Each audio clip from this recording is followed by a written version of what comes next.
అందరికీ నమస్కారం అండి.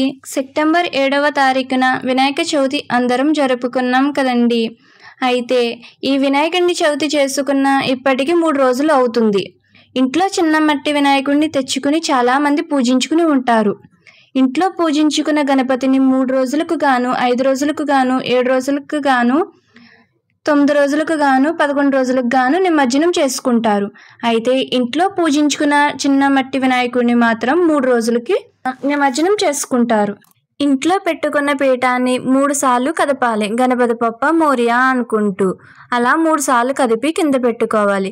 పొద్దున్నే పూజ చేసుకుని కదుపుకుంటారు. లేకపోతే ఎక్కడైనా ఊర్లో పెట్టుకున్న పెద్ద విగ్రహాల దగ్గర తీసుకుని వెళ్ళి పెడతారు. ఆ పెద్ద విగ్రహాన్ని ఊరేగించిన రోజున ఈ చిన్న వినాయకులను కూడా తీసుకుని వెళ్ళి గంగలో కలుపుతారు.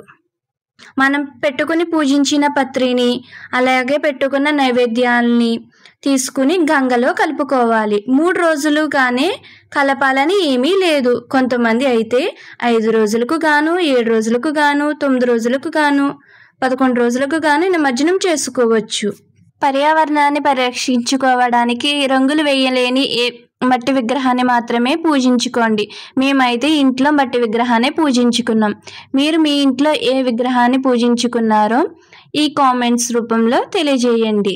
అలాగే ఈ ఛానల్ని సబ్స్క్రైబ్ చేసుకోండి. ఈ వీడియోని ఒక లైక్ చేయండి.